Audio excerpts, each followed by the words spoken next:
Hey guys, Jeremy Lafrentz, Backstage Entertainment. We are here with Danielle Barbe of Danielle Barbe, right? Yes. Right. Exactly. Dan, how are you doing tonight? I'm good. How are you? Good, good. You just got done performing. You are on tour right now with the Gracious Few. So. Yes, members of Live and Candlebox. Exactly, exactly. Now, normally my first question to people I interview is, where did you come up with the name of your band? That's pretty easy for you since it's your name.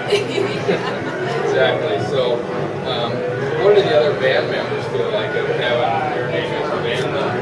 Well, I've been in bands with those guys for like 6-7 years. So then I decided I wanted to do a solo project, and they were all very supportive and played on the album. So they're fine with it by this point. They've adjusted. Good, good. Now, your band consists of you and 4 other members, is that right? Yeah. Okay. How did you guys kind of meet? How did the band all start? I started singing in rock bands when I was about 15, and I was actually in a band with my brother at the time. He was the lead guitar player. I was the singer. We wrote the music together, and then he brought in our guitar player, Mike, who is still my guitar player, and Mike brought in his friends, and it just kind of evolved over the years into what it is. Exactly. Okay. Now, you recently released your first album, and it's a self-titled album.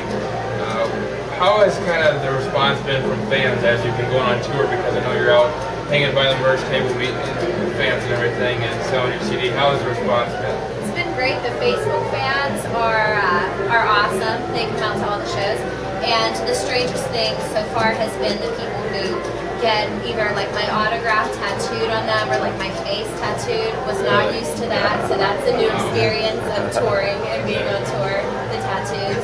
I'm very honored that someone would want my face just permanently on the body. That's quite an honor, though, right? Yeah. That's right. Now, where does inspiration for your lyrics actually come from? Is it just life experiences, or what's behind the lyrics? Life experiences for sure. Ghost Town is about my town, Pittsburgh, that I grew up in. So I mean, I draw from whatever I'm feeling. Don't write a lot of sappy love songs. That's not really my thing. But you know, some relationship songs, different stuff. Now, you mentioned you've been singing in a rock band since 15, but you've been singing since you were like 5 or 6. Is that right?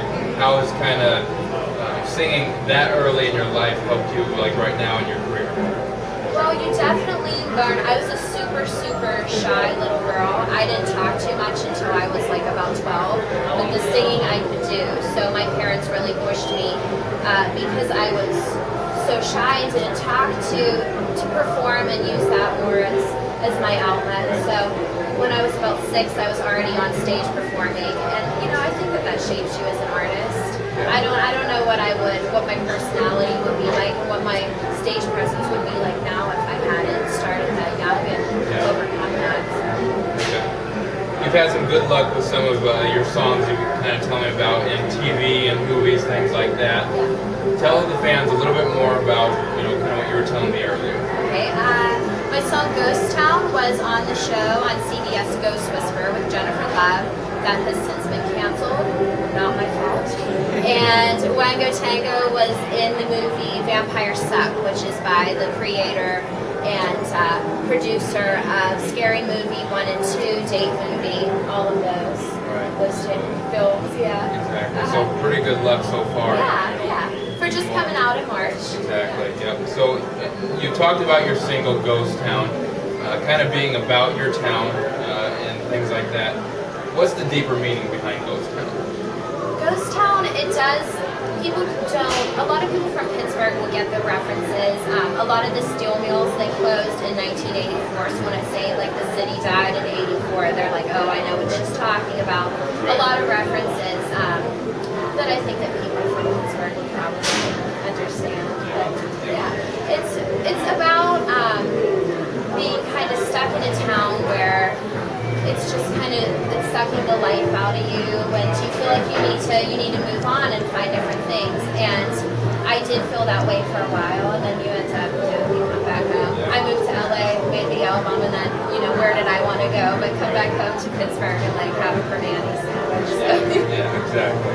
So you've actually made a music video to the song Ghost Town. You guys can check it out on YouTube. But what was it like? Was that your first music video? Yeah. What was it like, just making a music video for one of your songs? It was a little bit strange. The video initially had more of a plot to it and more of a storyline, so there was like some acting involved, some different things. So that was really cool. I liked the acting portion of it. And then when we ended up seeing certain scenes, we were like, these are just beautiful, just with the way the lighting was, and in the building we were in, that we ended up cutting a ton of it down. But it was interesting too to get a feel for editing the video and kind of putting it all together. It's got to be quite an experience. Now, kind of moving on, we've done some serious questions here. Let's kind of, get some fun questions out there for the fans. So brace yourself here. What would Danielle Barbe be doing if she wasn't singing right now? Wasn't singing. Well,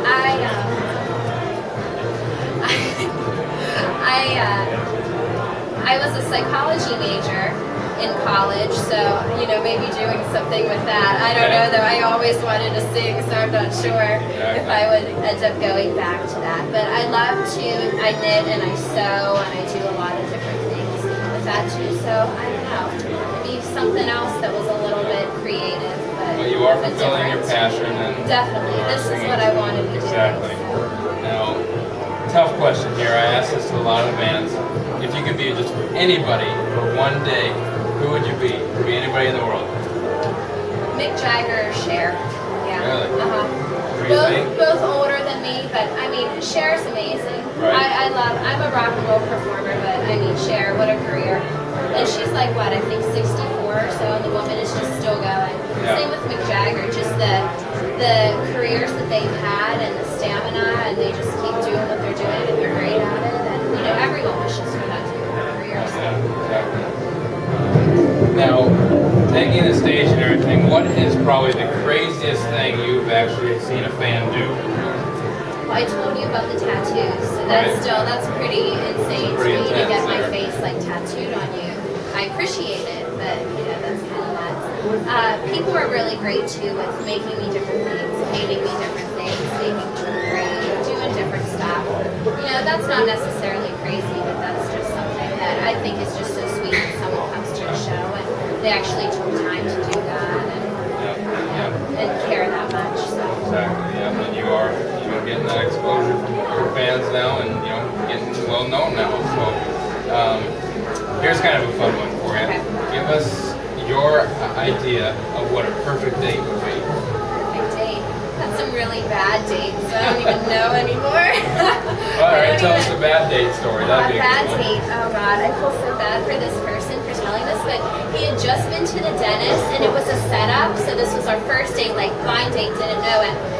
He had his mouth on Novocaine and he couldn't eat his food.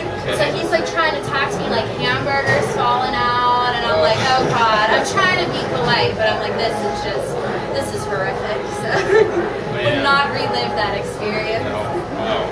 Sweet guy, but he should have rescheduled, I think. Yeah, so we won't mention names, but sorry for that guy there. You've been on tour, like we mentioned. Who is the coolest person you've ever met?